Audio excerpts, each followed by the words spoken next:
असम के चाय बागान की चाय पूरे देश में लोग पीते हैं, लेकिन आपको जानकर हैरत होगी कि बिहार में भी चाय का उत्पादन होता है, लेकिन उसका प्रचार प्रसार नहीं हो सका है। तो बिहार सरकार ने फैसला लिया है कि असम की तर्ज पर ही बिहार के चाय बागानों का प्रचार प्रसार होगा।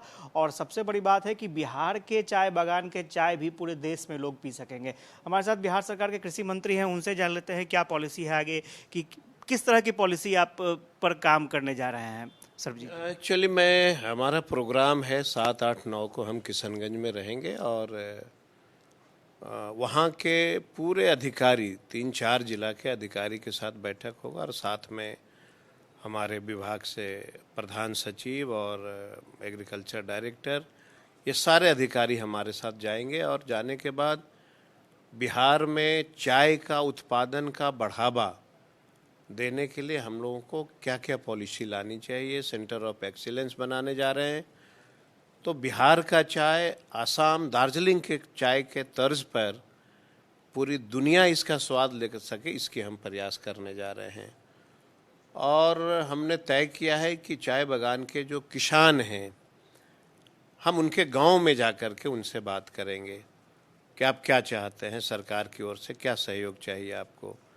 और इसकी प्रचार प्रसार की जिम्मेवारी हमने लिया है कि चाहे वो प्राइवेट एजेंसी चाय बागान की खेती करती हो या वहाँ की आम जनता करती हो, सबका प्रचार प्रसार नेशनल हाईवे पे, पेट्रोल पंप पे, अन्य प्रखंड मुख्यालय पे इसका प्रचार प्रसार हम कैसे कर सकें ताकि देश और दुनिया इसको जान सके कि बिहार में भी चाय की अच्छी क्वालिटी की उत्पादन होती है। तो ये एक नई शुरुआत हमने किया है और मुझे पूरा भरोसा है कि हम इसको देश और दुनिया के कोने कोने में हम बिहार के चाय का जो है चुस्की हर हालत में हम दिला के रहेंगे। अच्छा, एक चीज़ है, बिहार का जब नाम आता है और कृषि की बात आती है, फल की बात आती है, तो लोग आम के बारे में बोलते हैं, लीची के बारे में बोलते हैं, पान के का भी जिक्र होता है, लेकिन चाय अब तक चाय अछूता था और अचानक आपके जहन में कैसे ख्याल आया? हम तो काम करने वाले लोग हैं। इसके पूर्व में मैं गया था एक दिन किशनगंज और मैंने कई बागान को देखा और देखने के बाद ही मेरे मन में आया कि चौथी कृषि रोड मैप में जो हमने चाय का सेंटर ऑफ एक्सीलेंस का जो हमने बात किया है, प्लस इसका ज़्यादा से ज़्यादा बढ़ावा जो है कैसे दिया जाए और पॉलिसी जो है इसमें क्या डेवलप किया जाए। किसान अगर लीज पे ज़मीन लेना चाहते हैं उसके लिए इसकी पॉलिसी क्या बननी चाहिए, और कोई प्राइवेट एजेंसी लेना चाहता है तो इसका क्या पॉलिसी बनना चाहिए, ये सारी चीज़ की हम समीक्षा करेंगे।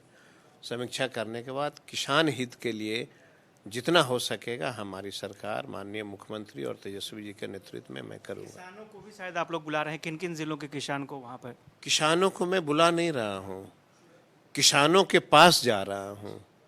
हम खुद किसानों के गांव में जाएंगे और किसानों के गांव में जाकर के हम उनकी खेती को देखेंगे और हम समझेंगे और उनके घर पे बैठ के हम जानेंगे कि उनको कौन सी परेशानियां हैं और हम कोशिश करेंगे कि हम उनकी परेशानी को दूर करें। सरजीत थे और ये बता रहे थे कि किस तरह से जो बिहार के जो चाय के बागान हैं उनसे निकलने वाले चाय आम लोगों तक पहुँचे, यानी सुदूर इलाकों तक, देश के कोने कोने तक पहुँचे। और स्वाभाविक तौर पर इस तरह की प्रक्रिया पहली बार हो रही है कि जब मंत्री खुद किसानों तक पहुँच रहे हैं और किसानों से फीडबैक लेंगे कि आखिर उनको और क्या सरकारी सहायता की ज़रूरत है और कैसे उनका उत्पाद और बेहतर हो सकता है, लोगों तक पहुँच सकता है। चौथे कृषि रोड मैप को देखते हुए बड़ा प्रोविज़न करने का सरकार ने फैसला लिया है और उसी के तर्ज पर मंत्री आगे काम भी कर रहे हैं। कैमरा पर्सन फिरोज के साथ आशुतोष चंद्र, कोशिश न्यूज़, पटना।